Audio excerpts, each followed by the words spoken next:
สิติดเอานี่แหละพี่น้องเลยถ้ามั่งกะพี่ตัวนี้นี่แล้วก็ตัวนี้นี่สองแผ่นนี่ตัวนี้กับตัวนี้เห็นบ่1 2 3 4 5 6มองนี่แหละที่ว่ามันหัวน่ะนะมันเก้าแห้งเลยพี่น้องเนี่ยมึงนี่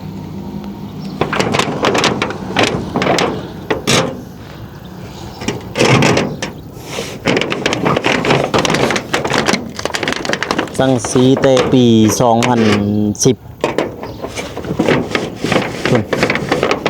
ตัวนี้ตัวมันสีหัวนี่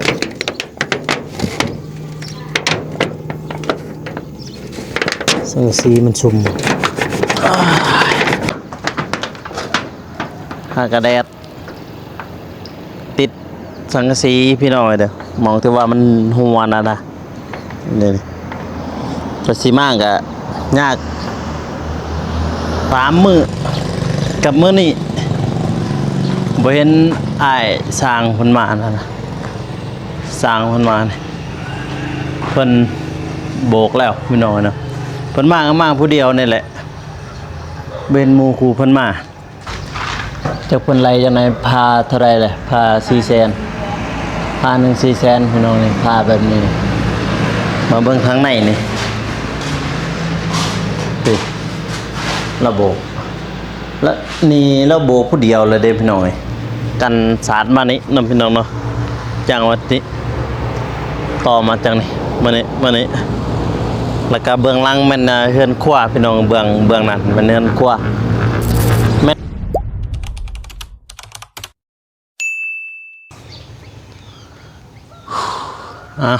บัดนี้พี่น้องเนาะ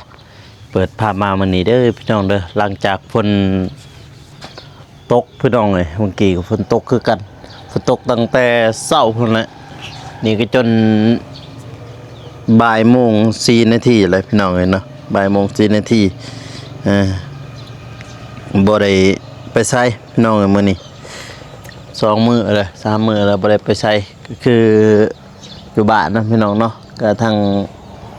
สวนเบาโกก็ตัดหญ้าแล้วหลังจากนั้นก็แม่ละว่ามีแต่เอาเสือกพางนั่นนะเอาเพียกนั่นนะไปย่างแล้วก็ขุดนั่นพี่น้องเม็ด1คูณเม็ด2พี่น้องเนาะลวงยาวมันประมาณเม็ด2ลวงกว้างประมาณเม็ดลวงยาวประมาณเม็ด1ลวงกว้างประมาณเม็ด2พี่น้องเนาะก่อนอื่นหมดก็กับทักทายสบายดีเด้อพ่อแม่พี่น้องเนาะบ่สิอยู่ภายในหรือว่าต่างประเทศก็ยินดีต้อนรับเข้าสู่ช่องบาวโกชนบทสปป.ลาวพี่น้องเนาะก็บ่ได้ไปถ่ายคลิปนำทีมงานพี่น้องเนาะเนื่องจากว่าฝนตกคู่มือพี่น้องทางบ้านบาวโกนี่พี่น้องเนาะแต่เบิ่งจนเบิ่งทางน้องนี่จนว่าเต็มแล้วพี่น้องเอ้ยเห็นบ่นี่น้องตอนนั้นเบิ่งตอนช่วงนั้นคือยังบกอยู่บัดนี้เบิ่งพี่น้องเด้อฝนตกคู่มือเฮ็ดให้น้ำมันจนท่วมเลยพี่น้องจนอ่างแต่ว่าทั้งในเฮือนก่อยังเด้อพี่น้องเด้อยังบ่ทันได้ท่วมอาจจะมีอยู่น้ำน้อยหนึ่งพี่น้องเนาะมาเมื่อนี้พี่น้องเลยมาอันติดสังกะสีตัวหม่องมันหัวอยู่ถึงมองห้องบ่โกมันหัวพี่น้องเลยเนาะมองนั่นว่าจะขึ้นได้ว่าได้ว่าสิติดเอาพี่น้องเลยเนาะเพราะว่าสีสื่อสังสีไม่แผ่นหนึ่งกะมันต้องในมากมาเบื้องนี้กับเบื้องนี้นี่พี่น้องนะหรือว่าสิติดไปก่อนแก้ไขไปก่อนพี่น้องเลยไม่เป็นไรนอกมันจักพันเนี่ยหรอ30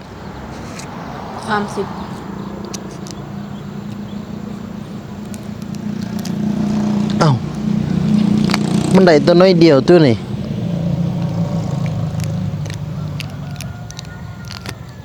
เนี่ยเลยแม่นบ่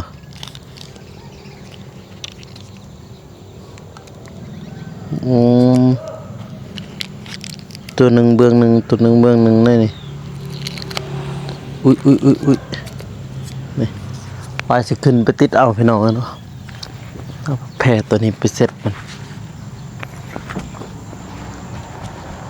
บ่ว่ามันนี่ก็สูงเลยเอามาในเบิ่งเกาะ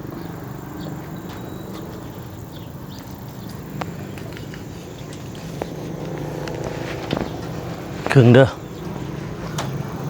หักกระจัก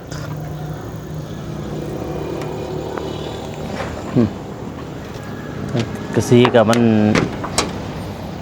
เก่าเลยจะได้มาเลยมันดนเด้สังกะสีแต่ข้าวเหือนอยู่ในเพิ่นเลยพี่น้องเอ้ยพอมีช่องหมองเนาะพี่น้องเนาะเหือนเนี่ย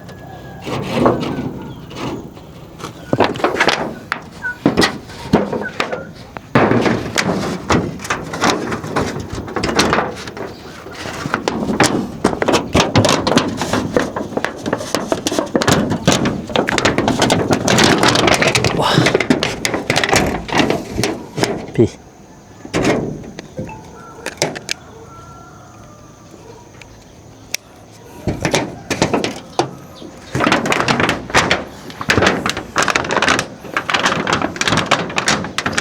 สังสีก็มันเก่าละเพราะมันดนแล้วเด้นี่แหละเพื่อน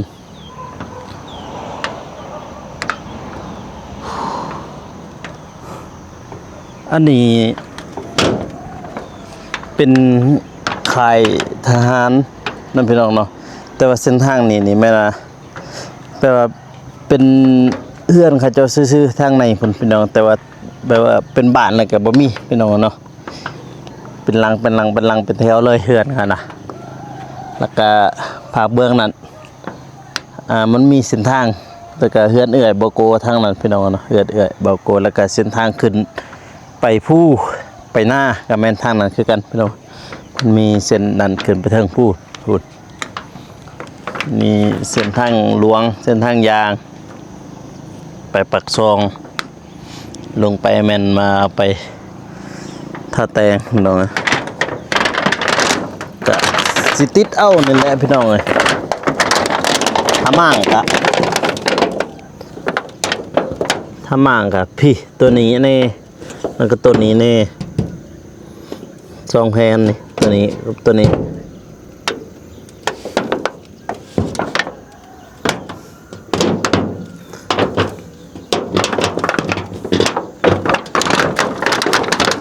เพราะว่ามันหัวตามติบโกเบิ่ง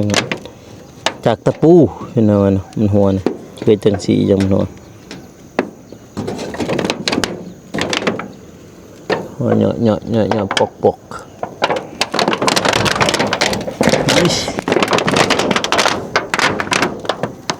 ดุบดจ้ะพอมันเกาแห้งเลย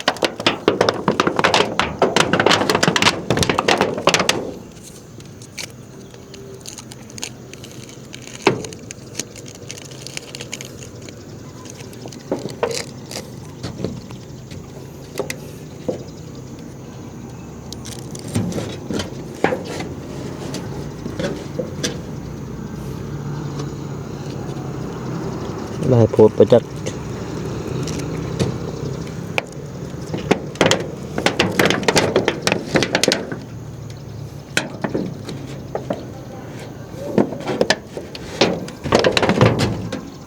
ตามที่เบิ่งเนี่ยมันน่าจะหัวจาก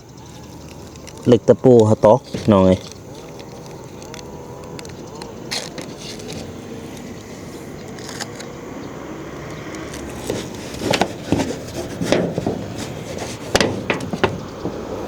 จากตะปูที่ว่าเขาต่อออกมานะ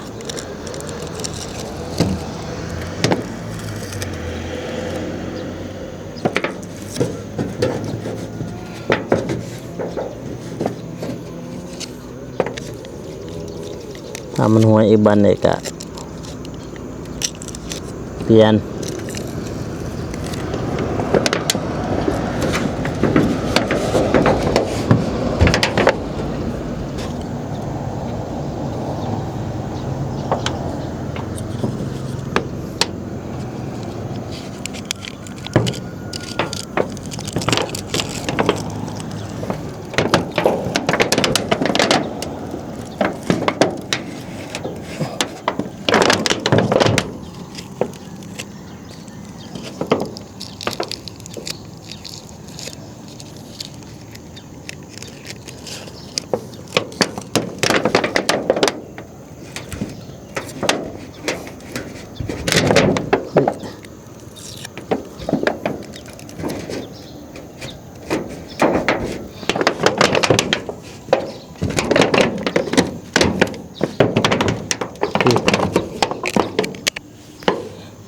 เห็นบ่1 2 3 4 5 6มองนี่แหละที่ว่ามันหัวน่ะนะ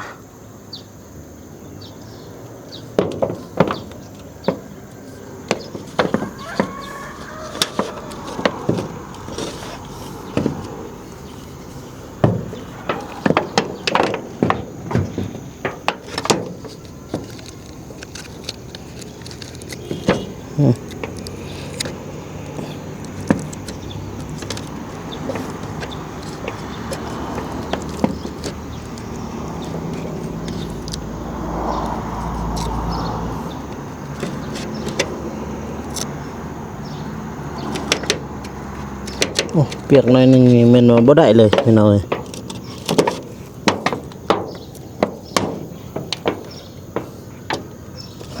ได้เปียกชุ่มหน่อยนึง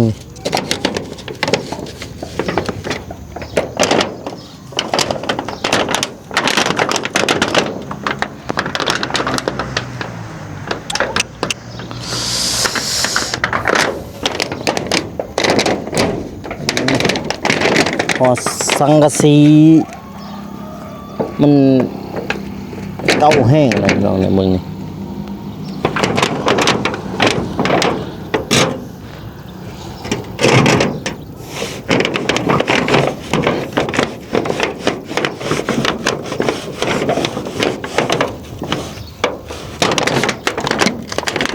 สังสีแต่ปี2010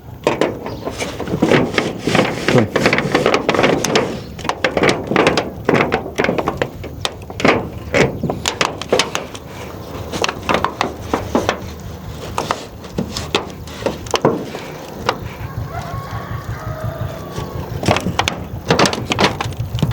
แต่ปี2010สังสีนี่เก็บเอา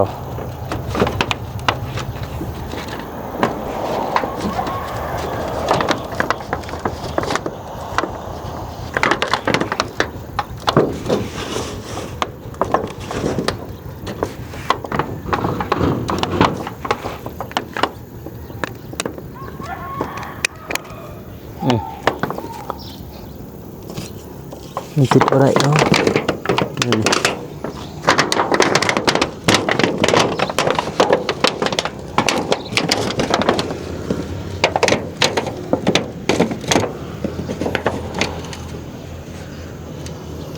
ตัวนี้นะตัวมันสีหัวมัน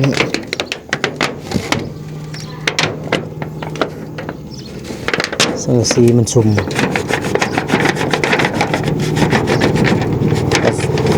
เอาแต่ได้มาแล้วสังสีนี่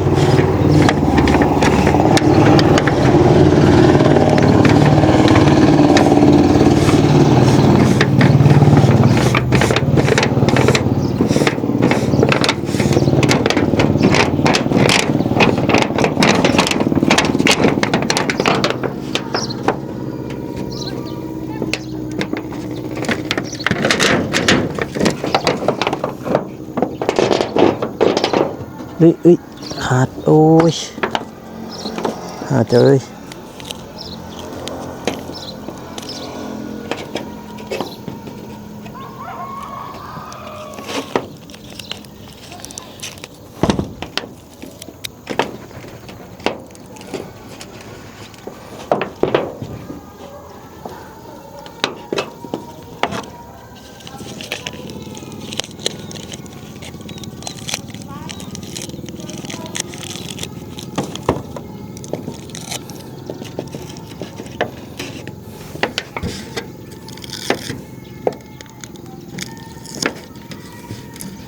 อืม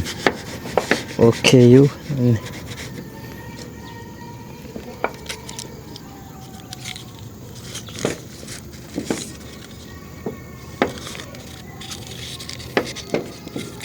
อะไรอีกอ๋อ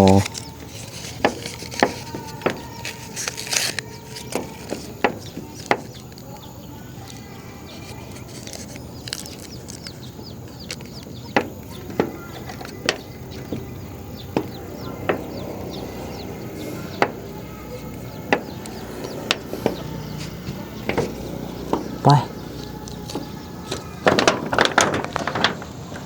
มองพุทธเนี่ยมันหัวจักสิยางได้อีบ่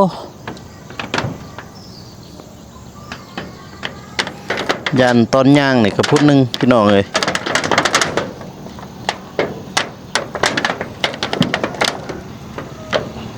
เพราะสังสีมันเก่าเลยเด้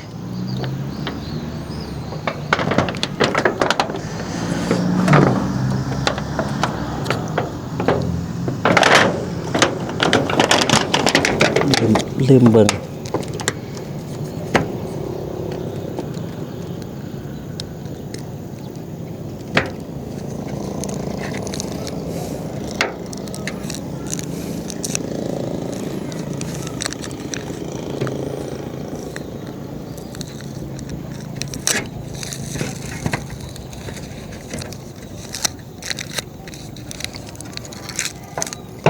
เริ่มเบิ่งเป็นหูอยู่นี่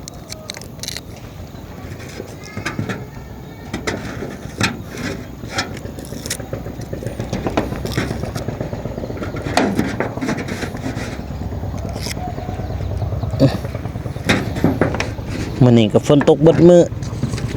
แต่เช้าพุ่น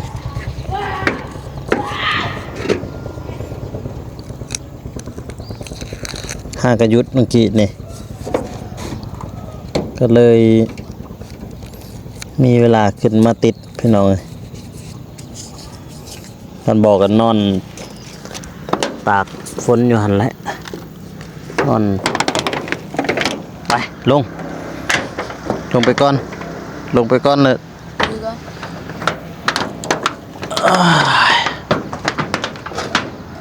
หากระแดดติดสังกะสีพี่น้องเลยเด้อมองที่ว่ามันหัวนะนี่จะสีมากกะยาก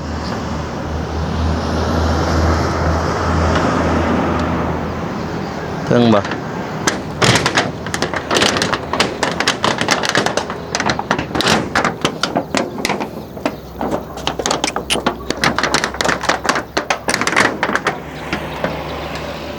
พอสังสีนี่ก็จะได้มาแล้วนะ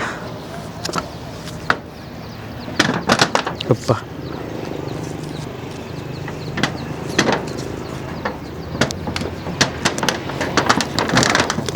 โอ้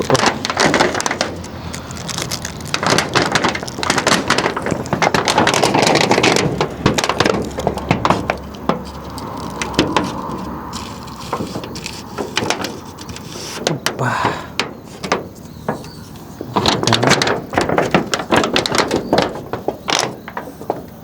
นี่ครับนี่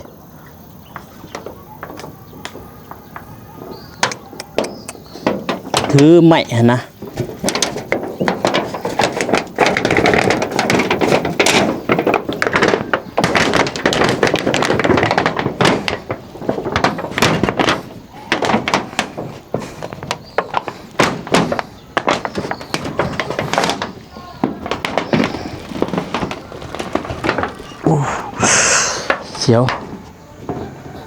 เสียวจริงๆ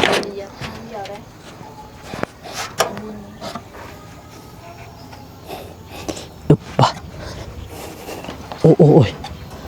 ได้โอ้เรียบร้อยพี่น้องเอ้ย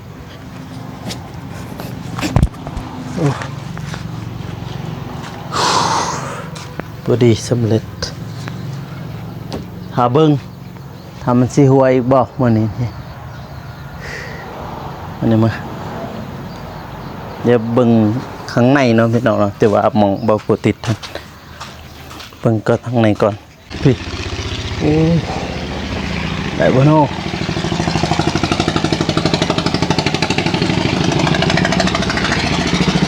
ติดเมื่อกี้ก็หัวได้นี่อ๋อคือกัน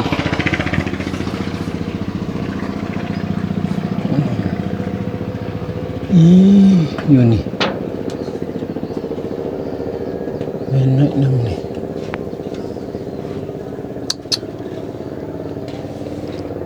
เอาสกอตมานี่รัดติดทางในนี่ก็ได้หมูสิได้บ่ติดทางในนี่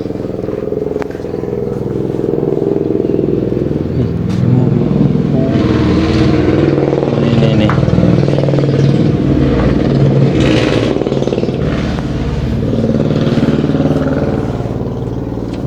ตรงเมื่อกี้ถือเนอะติดอีกเติมถือทำนี้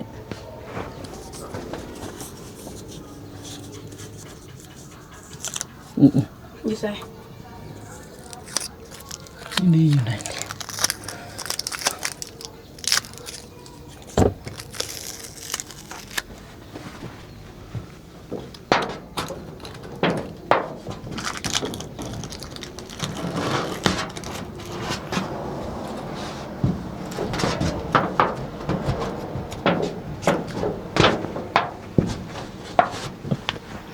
ไปพ่อเอาอันนี้ออกตาหัวอีกจึงเปลี่ยนเกี่ยวมาลงจับเดินนั่นเด้อปล่อย จุดก่อนเอามาปงขึ้นครึ่งเด้อไปมันจะหลุดไปโจมตัวนี้โจมไปพุ่นไปพระมองเก่ามันมองเพื่อนเบิ่งหนามเต็มน้องปะทางลังนี่ก็ได้ลัดซื้อไปเลยนี่นะนี่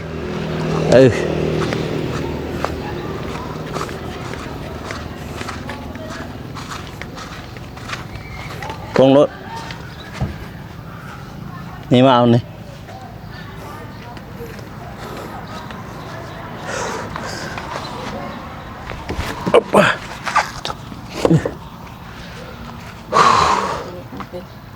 เบิ่งน้ำอยู่นี่ยังมีเลยบ่เนี่ย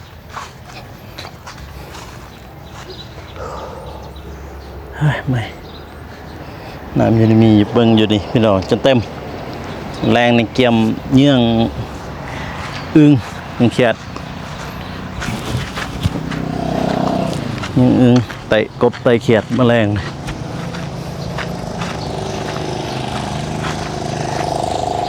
อันนี้ถือ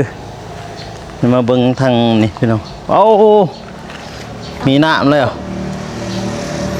มีเด้อว่าบ่มีแล้ว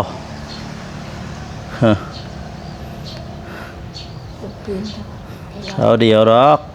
สุ่มเข้ามา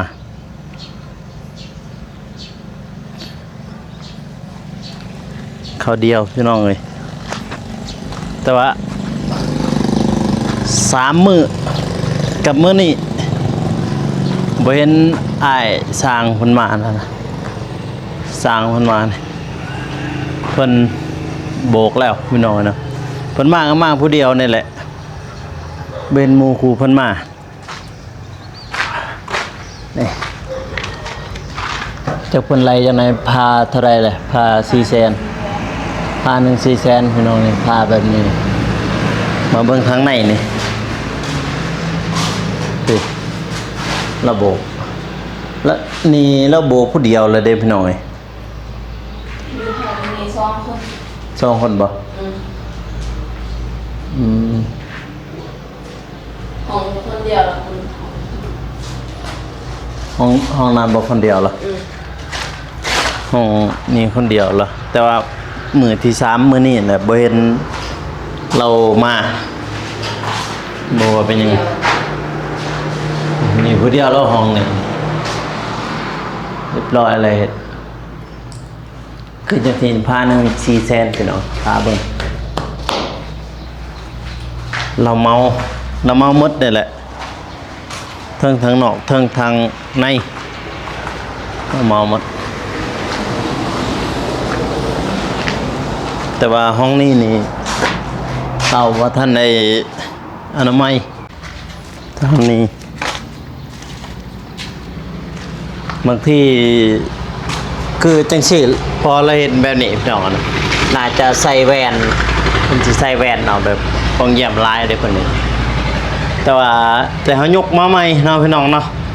ก็แค่นี้กว่าที่ผ่านมาพี่น้องเนาะพอตะกี้มันหัวอะไรอยู่นี่เห็นบอกเขายกให้มาคันหนึ่งกันเบอร์นี้นี่ให้พี่น้องนี่แหละมาซอยกันยกแต่ว่าทางนี้นี่มันยังไม่ทันได้โบกพี่เพิ่งนี่เห็นบ่ท่านไม่เซ็นเลยมาอยู่เทิงกันที่ว่ายกนั่นนะเซ็นเลย